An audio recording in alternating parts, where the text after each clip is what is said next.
Thank you. Thank you again for having me. It's been a lovely visit so far, and I'm excited to talk about the process of our heart valve team at the Cleveland Clinic. It's probably one of my favorite parts of my job, to deal with all of the experts and all of the people involved in our process of evaluating patients for TAVR.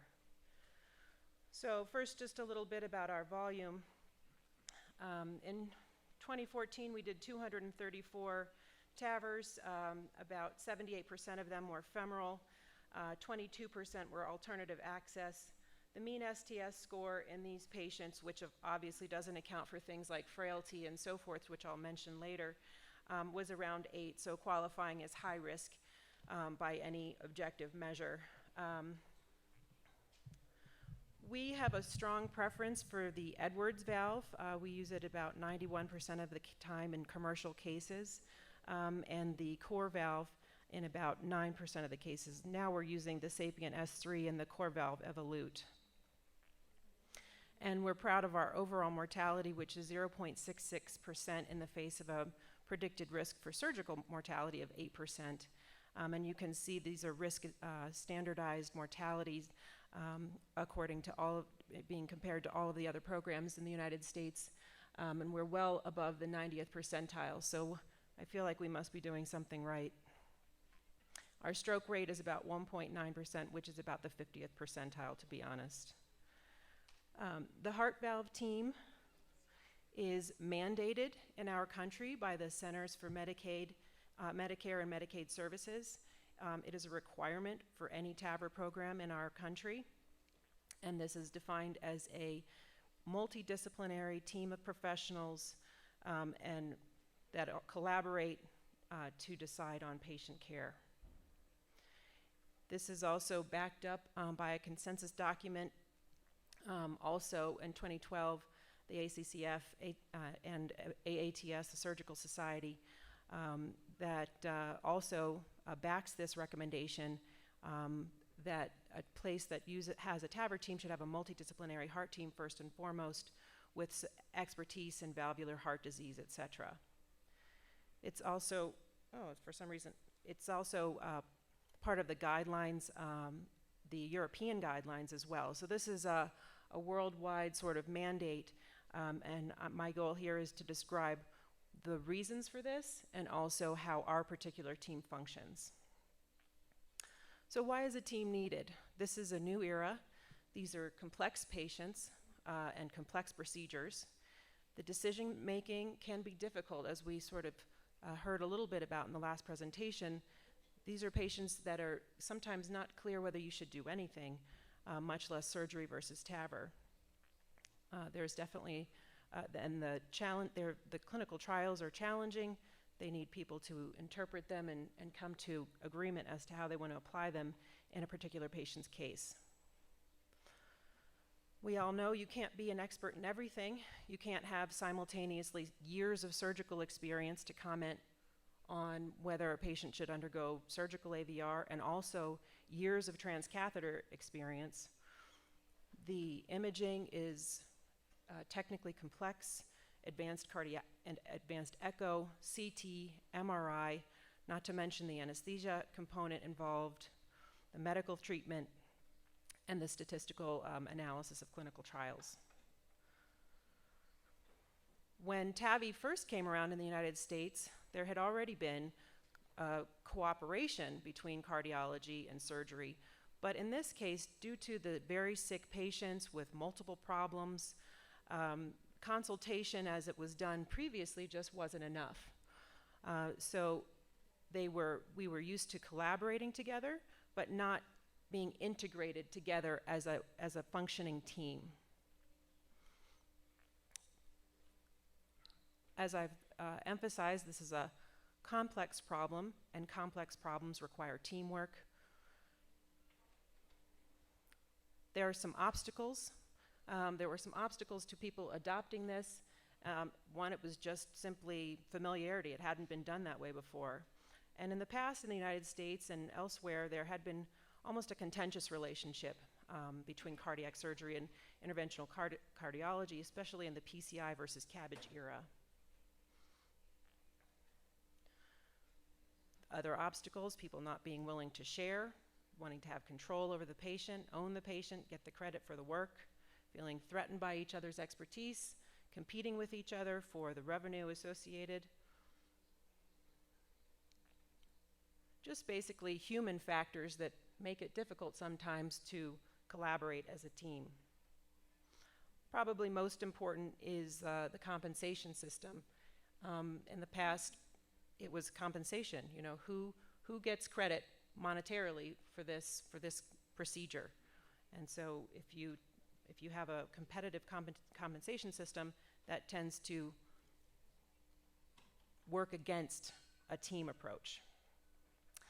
But with all those obstacles, it's still a foundational requirement, and so we have to move forward in that setting, and it turns out to be a synergistic and actually very fun and enjoyable process.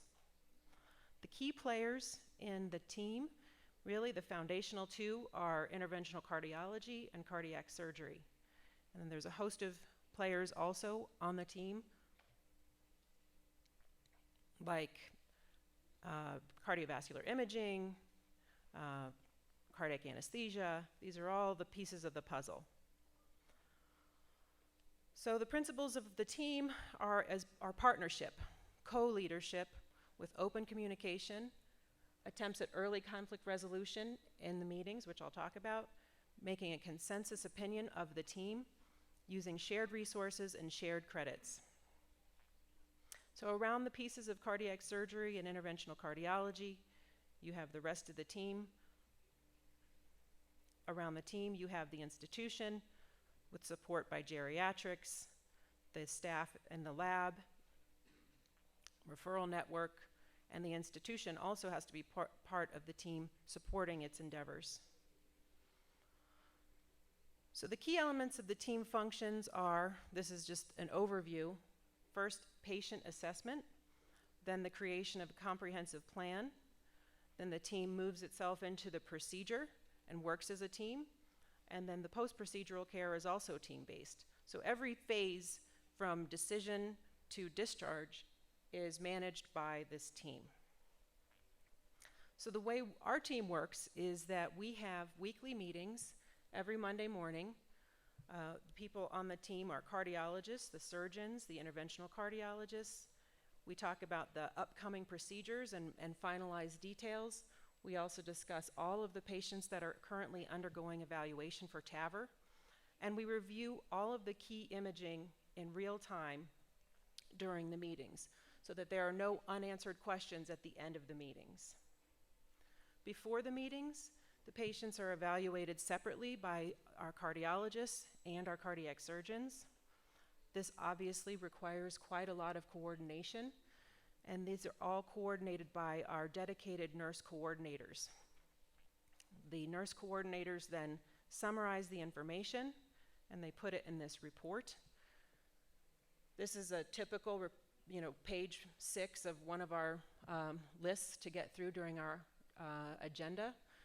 We have the surgeons and cardiologists involved. We have a brief summary of the history. The STS score is calculated for every single patient. The frailty, every patient gets a formal frailty assessment using the kind of scale mentioned previously: grip strength, gait speed, activities of daily living. So you can see them all summarized there.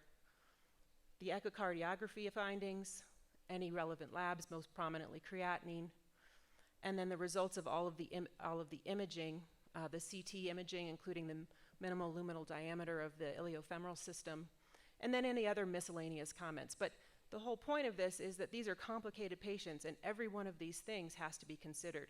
So having it in an organized format helps us to structure our thoughts around these patients. So these meetings are where we bring all the pieces together. We talk about the eligibility for the study. Do they have some severe symptomatic AS? Or is it a low flow, low gradient patient? Do they need additional testing? We do consider whether this is a medically futile case or not, if there is a benefit of TAVR. And obviously we talk about the risk of the patient for surgery. The STS score is just the starting ground. You know, you might have an STS score of 6, but a patient severely frail. The STS score does not accurately capture their true risk for surgery. Other things not captured in the STS score are porcelain aorta, chest wall deformities, the proximity of prior bypasses to the sternum. Very severe compromised respiratory function isn't completely captured by the STS score. Severe liver disease, this is a big one that is not captured anywhere. A patient could have an STS score of 2, but a MELD of 17, not a surgical candidate. Severe pulmonary hypertension, dementia, and frailty. And as I mentioned, we do formal frailty testing on every patient. So the clinical judgment is needed to put all of these pieces together. That's where the surgeons and the interventional cardiologists put all those factors together and make a final decision about whether this patient should go to surgery or to TAVR. Additional things that we talk about is whether there's a need for additional imaging, because we're reviewing the imaging in real time, if there's a need for pre-TAVR PCI, if there's a need for balloon valvuloplasty, for instance, in a patient who has severely compromised respiratory function and concomitant aortic stenosis, trying to determine which is the causative factor in this case, or whether there's a need for other experts to get involved, hematology, oncology, etc. Once we've made the decision for TAVR, we determine the approach, and our aim is to choose the procedure with the lowest chance of complications. Options being transfemoral, transaortic, transcarotid, transsubclavian, transapical, and this really all keys in on the review of the images. So at our meetings, we have the imaging there. We review them together to make sure that everyone is on board with the plan. Once we've decided access, we decide what kind of valve we're going to use, whether we're going to use the sapien or the core valve, or whether we're going to enroll patients in a study. We're involved in a number of studies, the Portico, the Lotus trial, direct flow valves, and that decision is made in the meetings as well. Once we get to the procedure, as I always tell my patients when I'm evaluating patients for TAVR, I always say, well, you know, we make the decisions as a team and we do the procedures as a team. We all have our role in the procedures. Our procedures take place in one of our hybrid operating rooms. It's a quite large room with a biplane and many monitors.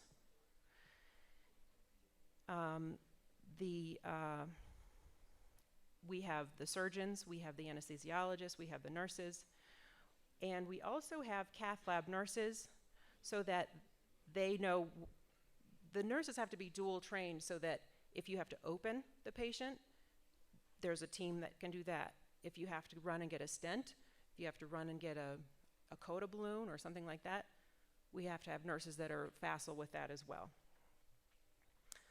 Again, a lot of TAVR evaluation and TAVR procedures involve keeping this group of people all together on the same page as it's going along, because as you can see, you know, there's maybe sometimes 10 or 15 people in the room. Not usually, but it can be like that. So we try to keep everyone on the same page during our procedures. On some of our monitors, we have the key information about the patient on the screen, which I'm going to show you the actual thing, but you can see that it's visible during the procedure at all times. All of the patient's key information is present. And this is just a little example that there's the height, the weight, the age, comorbidities, labs, echo results, angiogram, and then a little diagram of where the transfemoral access will be if it's a transfemoral case, any key procedural issues. Everything is just there, so at any moment you can refer to that to remind yourself about the key factors of that patient. As in any team, you have to have a clear division of labor because people can't all be giving commands at different times. There should be a team leader. They give the commands, they manage the overall organization of the case. In transfemoral cases, that's generally the interventional cardiologist. In the alternative access cases, that is the cardiac surgeon. And the roles should be identified.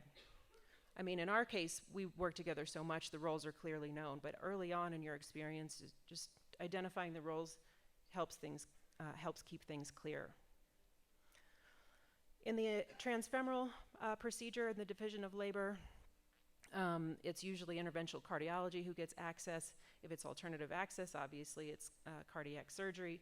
It does depend on the skill set of the surgeon involved or the interventional cardiologist involved. And as cross-training becomes more common, it may not be always the interventional cardiologist getting the transfemoral access. But this is how it's functioning at our institution now. When you actually cross the valve with the wire, it can be either cardiac surgery or interventional cardiology. Usually we do the balloon valvuloplasty together. And then the optimal positioning and deployment of the valve is definitely where a lot of teamwork comes in. Before we deploy the valve, everybody agrees that we like where the position is. We don't make any changes unilaterally. God forbid if there's a complication, both the interventional cardiology and CT surgery have to be involved in assessing that. Generally, vascular closure is interventional cardiology. And then a special role of the cardiac surgeon in these procedures is the considerations for hemodynamic support should cardiopulmonary bypass be required or sternotomy. We take rescue very seriously because even though it's a low frequency event, when it happens, you need to be prepared. We have a wet cardiopulmonary bypass pump under wraps ready to go at all times. And we have a rescue table ready to go also with cannulas in reach, because when these cases go south, you have to act very, very quickly, and you can't be running to find the cannulas or getting the pump or anything. All of that equals a dead patient. We looked at our experience, our early on experience of of the emergency use of cardiopulmonary bypass at our institution. This was over 5 years, and out of 303 cases, only 12 needed rescue. 5 were due to severe AI. 3, unfortunately, were due to embolization. This was in our early experience. 2 due to coronary occlusion, 2 due to bleeding. Because of our swift action and team approach, in these highly comorbid patients crashing in the procedure room, we're actually proud of a mortality of only 16%, because without that, you certainly would have, most of the patients would have not survived. Just some logistics. It is important for all members of the team to be present for most stages of the procedure, and that does involve a lot of coordination between the team member schedules. Everybody is always aware of where people where the other people on the team are. So the interventional cardiologists check our OR schedule. We check their interventional cath lab schedule so that we can all be at the same place at the same time and people aren't waiting for each other. In terms of the communication during the procedure, very, very clear communication is a must. It's a big group of people. They're complicated procedures. It's important to keep anesthesia in the loop and tell them when you're crossing the valve so they don't start treating hypotension. You have to alert everybody when you're going to start to pace the patient, rapid pace, when you're about ready to deploy. Anesthesia and intervention and imaging cardiology gets very involved in helping us to take a look at the TEE, but only really one person should give it, specifically to do with pacing, only one person should give the pacing command. So if you're doing a balloon expandable valve and you're pacing, occasionally somebody else in the room after we finish will tell someone to stop pacing. But our nurse knows that they will not stop pacing until the team leader says to stop pacing, because the results otherwise can be disastrous. Post-procedure, the team management is basically dictated by approach. In the transfemoral cases, cardiology takes the lead. In alternative access, cardiac surgery takes the lead. But in complicated cases or cases where there's been a complication, both teams will still involve themselves in the management. Another wrinkle at our institution is that late complications of TAVR from other institutions are also managed by our team. We tend to get referred patients from other institutions who've had complicated TAVRs for one reason or another and need our team to weigh in on the management of those patients. So for instance, paravalvular AI, early structural valve deterioration. All of these are also managed by our team. In summary, it's nothing more than simple communication and the coordination of a lot of information and a lot of people. It's a different approach than people are used to, but it can be really actually fun to work with a group of people that you like.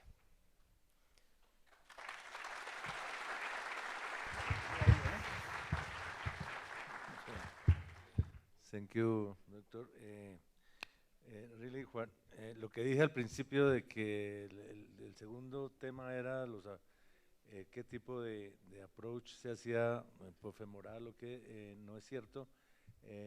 Lo que se va a hablar ahora es reemplazo valvular aórtico percutáneo o quirúrgico. ¿Cuándo debe ser percutáneo o quirúrgico? Entonces, doctora Stephanie, muchas gracias. So the next talk is about when do we weigh our decision more heavily towards surgical valves. In the United States, the treatment of severe aortic stenosis, the TAVR is approved in high risk and inoperable patients with symptomatic heart disease and judged by a heart team to be high risk for surgery, meaning an STS operative risk score greater than or equal to 8 or greater than 15% risk of mortality at 30 days. The core valve is also approved as of March 30th for valve-in-valve replacement of a failed tissue valve. The benefit of TAVR has been clearly shown in very high risk or inoperable patients. Those are clear TAVR patients.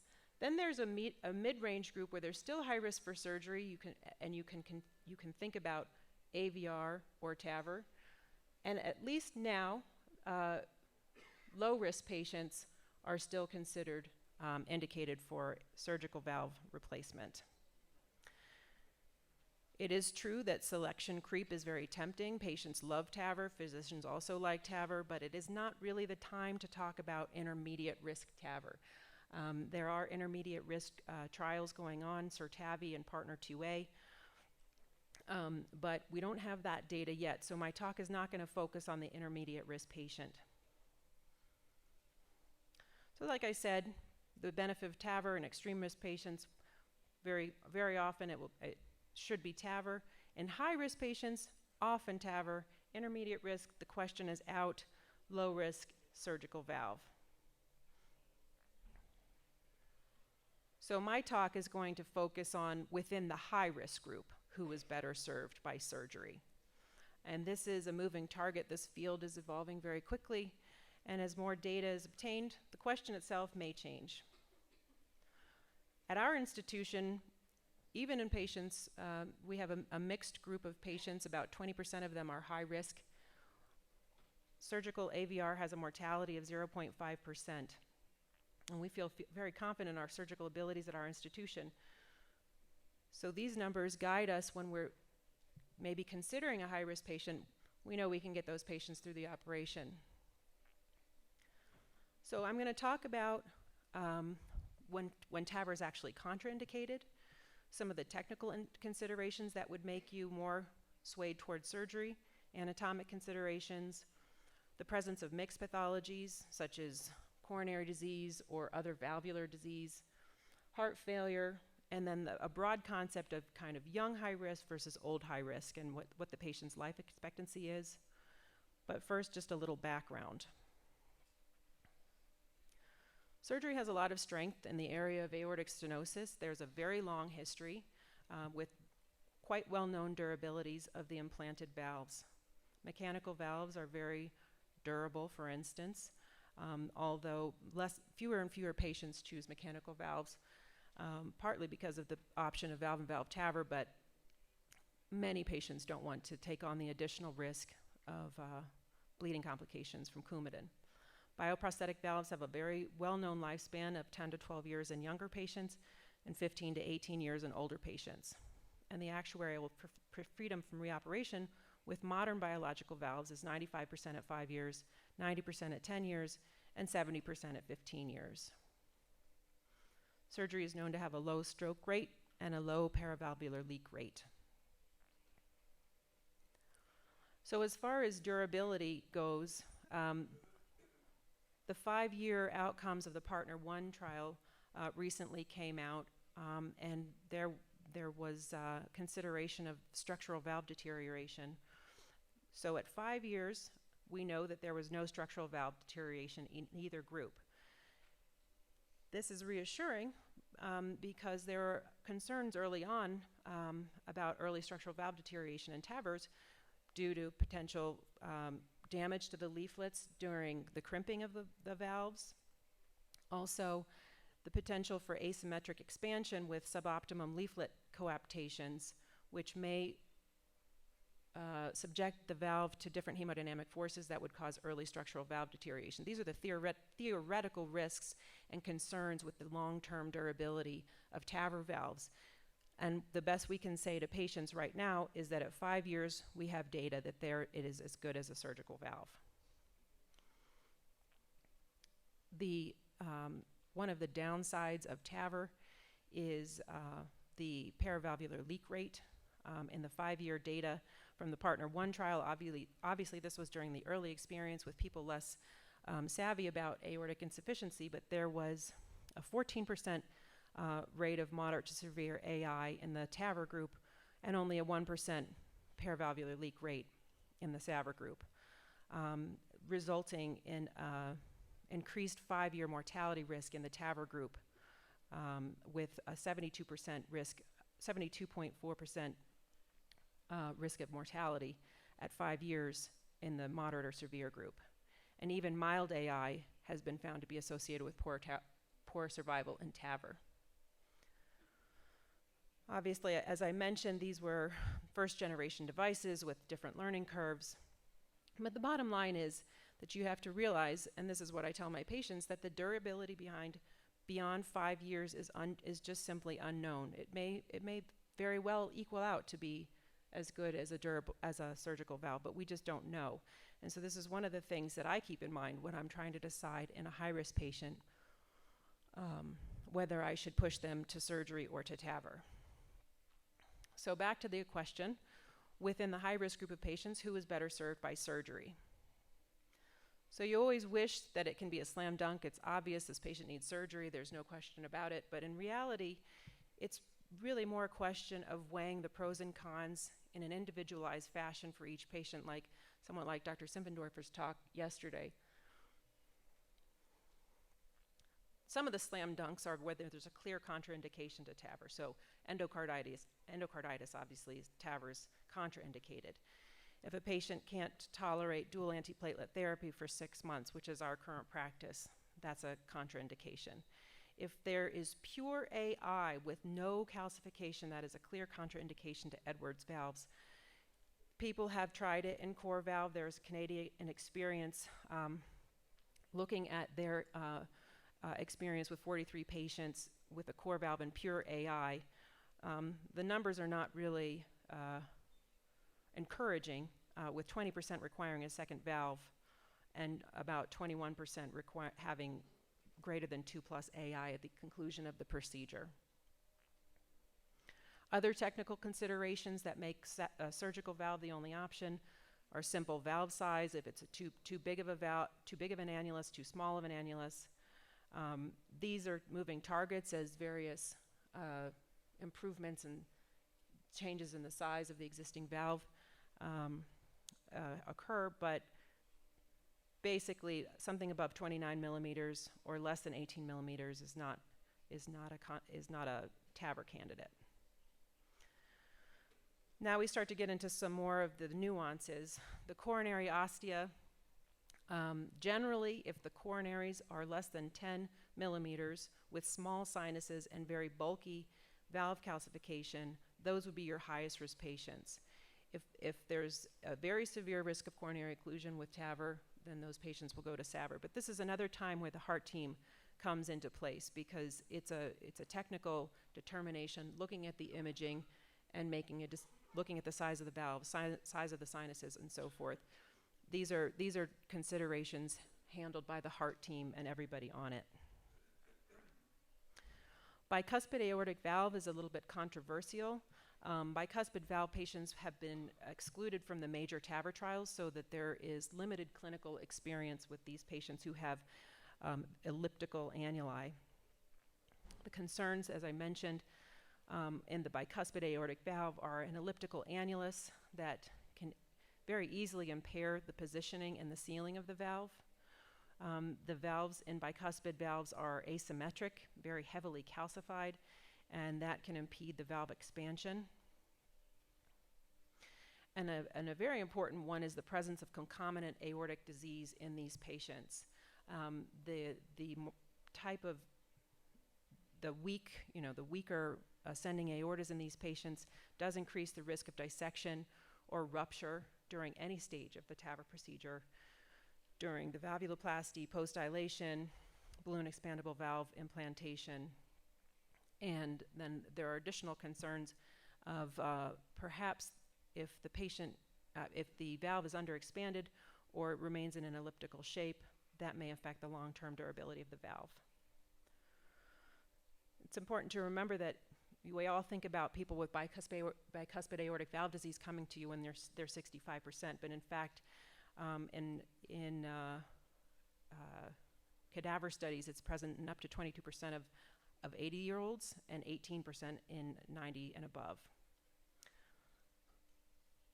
So as I mentioned, the other concern in the bicuspid aortic valve is the aortopathy, which is present in up to 50% of the patients. The aortic media is abnormal. Certainly if the patient has an ascending aorta that is greater than 4.5 centimeters, that would play into your thoughts about that patient as to what kind of surgery they actually do need. This is another example of some of the results people have obtained with TAVR in bicuspid aortic valve. This was a retrospective evaluation in 12 European and Canadian centers.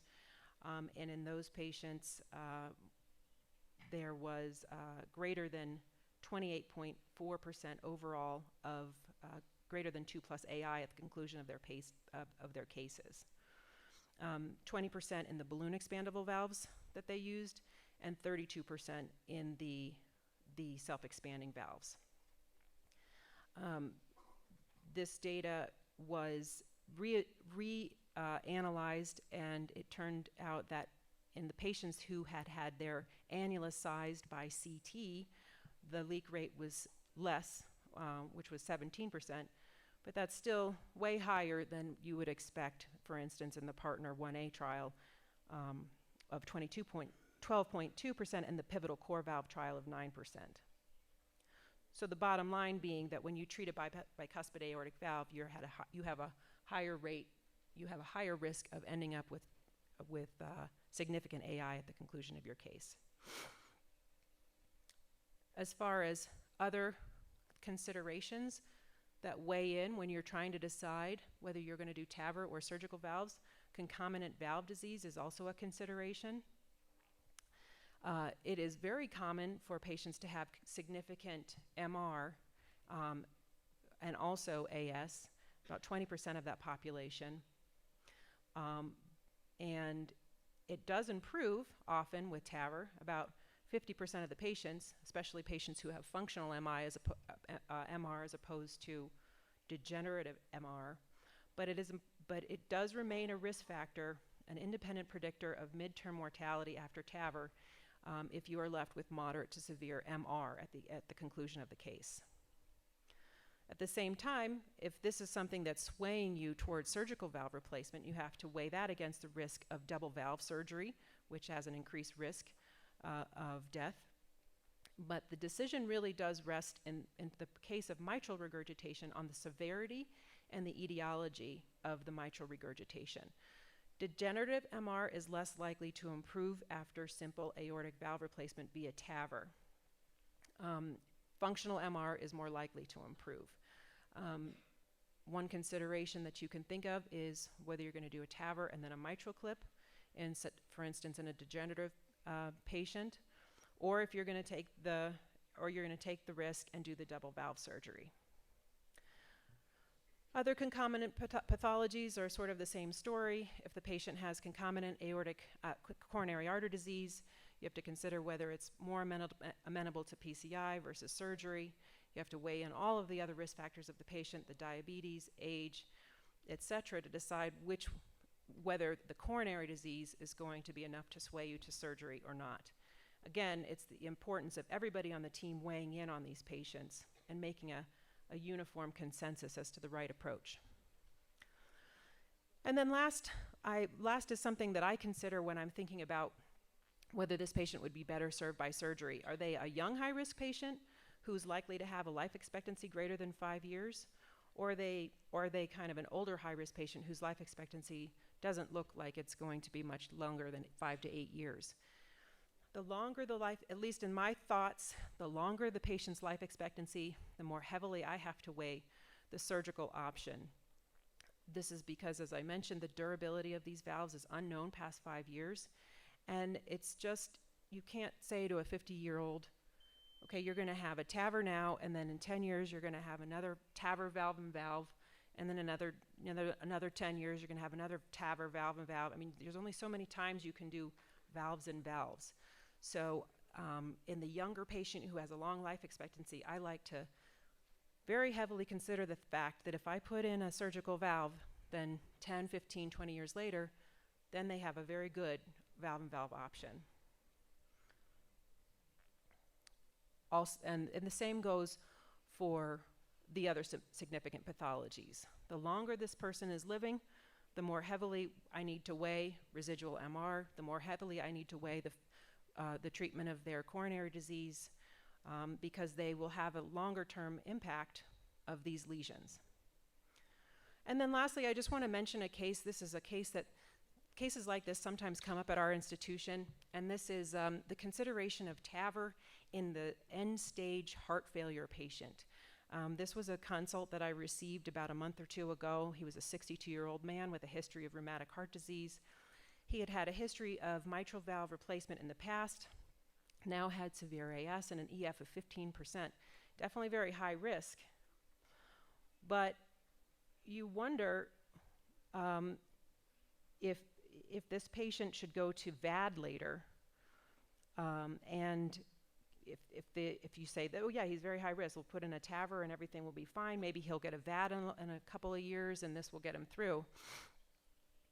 You do have to consider the fact that when a patient has a VAD in place, there is no ejection, and the effect of continuous suction on the aortic valve is unknown. And unlike a normal human heart, which is beating and can tolerate a little AI, in a continuous flow device like this, you cannot have any aortic insufficiency. And so that needs to be weighed in. And this patient actually got fast-tracked and was considered for heart transplant. Yeah, I'm done. So basically, clearly, surgery is only best when it's the only technically available option, but generally it's a question of balance.